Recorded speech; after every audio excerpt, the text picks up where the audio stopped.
100 million euro. That is the estimated damage from the biggest bank robbery in German history, which just occurred last month. It feels like a Hollywood movie, but for the victims, this is a real-life nightmare. We are talking about professional tunnels, daylight robberies while the bank is open, and even potential insider involvement. So if you think your bank is a fortress, think again, because it might be more a target than anything else. Today, we look at this incredible wave of bank robberies here in Germany, and I will show you exactly how to protect your hard-earned money. To understand how dangerous the situation currently is, let's look at two small bank robberies that happened just recently in December 2025 before we come to the biggest bank heist in German history. First, we go to Sparkasse Köln-Bonn. Imagine you have 20 kilograms of gold stored in a deposit box and you think it is safe. But one day, your gold worth over 2.5 million euro is gone. The police is investigating a 22-year-old former bank employee as the main suspect. Yes, you heard me right, a former employee. If only 2 deposit boxes get opened without any violence, it implies insider knowledge, right? They searched his flat and secured evidence, but not enough to arrest him. So he's still walking around freely, just like the thieves in our next case. Just 2 weeks later, on a normal Tuesday in Sparkasse Halle, while the bank was open for business, thieves walked into the vault area and opened 4 deposit boxes, emptied them completely and walked out. Nobody noticed anything. There was no violence, no guns and no broken doors. It was almost like they were ghosts. The exact damage is not public information yet, but this case proves a terrifying truth. You do not need explosives to rob a German bank. Sometimes you just need to walk in through the front door. But believe it or not, these were just the warm-up heists, because the robbery in Gelsenkirchen is a story so incredible. It makes Ocean's 11 look like amateurs. It was Christmas 2025 in Gelsenkirchen. The streets were quiet, families were celebrating, and the bank was closed for a long weekend.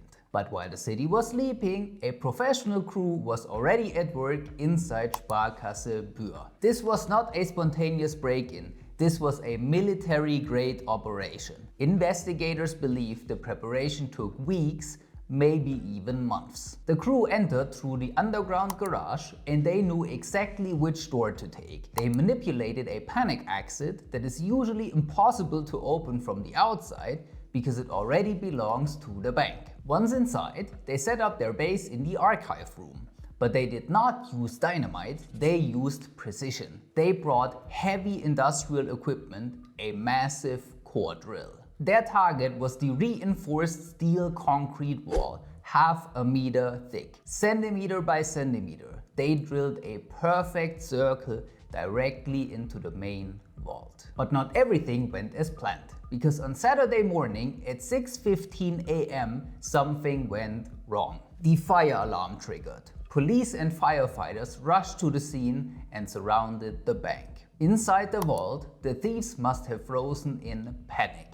And their heist should have been over right there. The emergency forces looked for smoke, they checked the doors, but they found nothing. The police assumed it was a technical glitch, a false alarm. So they got back in their cars and drove away. They left the thieves alone inside the building, giving them the green light to continue their work. With the police gone, the crew had plenty of time. According to digital logs, they started cracking the boxes at 10:45 a.m. and stayed inside for at least 4 hours. They worked with terrifying efficiency. Out of 3,250 safety boxes in the bank, they ripped open more than 3,000. That is a rate of 95%. And here is where they might have made a mistake, because they skipped the unrented boxes. They knew exactly which ones had value and which ones were empty. This strongly suggests that they had an internal list, another hint at an insider job. When they were done, they did not just run, they destroyed the crime scene completely. They poured corrosive chemical acid over the floor and the lockers to destroy any DNA traces. The fumes were so toxic that the special police force BAU Bora could not even enter the room for days without protective gear. By the time the theft was discovered on Monday morning, the crew was long gone. The police found later a black Audi with fake license plates and a white Mercedes van speeding away. Inside those cars, cash, gold, jewelry and documents worth an estimated 100 million euros. Now you might think, at least the victims get their money back, right? Wrong, because this is where the real financial nightmare begins. Unlike your bank account, which is insured up to 100k, a deposit box is just a rented metal container. The bank does not know what's inside, and that leads to these 4 brutal problems. Problem 1 is the insurance cap. Sparkasse Gelsenkirchen had coverage up to 10,300 euros. Imagine you had your life savings stored there, but unless you signed a special policy, the bank simply says, sorry, here's your 10k. Your only hope is your own household insurance, so check your policy immediately. And if you are unsure if you are covered and your insurances are good, use our free PerFinEx insurance check linked in the description below. Problem 2 is the proof. You must prove what was inside. Do you have receipts? Do you have a photo dated the day before the robbery? If not, you might get absolutely nothing. Problem 3 is Finanzamt. Let's say you can prove that you lost 50,000 euros in cash. That's a lot of money. So Finanzamt might knock on your door asking, where did you get that much money from? And did you pay taxes on this? For many victims, filing a damage report effectively becomes a self-indictment for tax evasion or social fraud. It's a trap. You want your money back, but asking for it might get you into legal trouble. And problem 4, scammers are now calling victims pretending to be the bank or the police. They claim they need to secure your assets that you still have at home. Don't trust them. The police will never call you to pick up valuables from your home. So, if the bank is not safe, where should you put your money instead? First of all, you don't necessarily need to empty your deposit box immediately.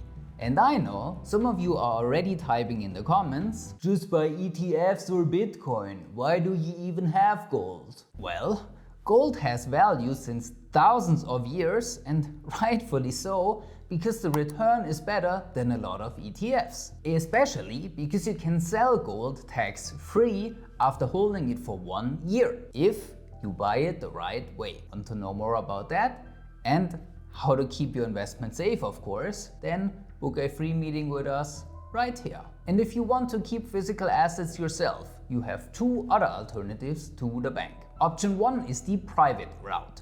Move your valuables to a specialized non-bank vault. Yes, they cost more, but unlike banks, they usually offer full insurance coverage and are often far more secure against drilling attacks. And option 2 is the home vault. You buy a certified safe and anchor it to your wall. Yes, a certified safe. Please don't buy one of these 20 euro safes on Temu. Important, even with a safe at home, you need to check your household insurance how valuables are covered. No matter which option you choose, you must follow the golden rule of evidence. Document everything. Take photos of your valuables and keep digital copies of your receipts. Because as we learned from Gelsenkirchen, if you cannot prove you had it, you never owned it. And you also don't own the thousands and thousands of euros you pay in taxes. So if you want to know how the government is spending your money, watch this video now. Thanks for watching und bis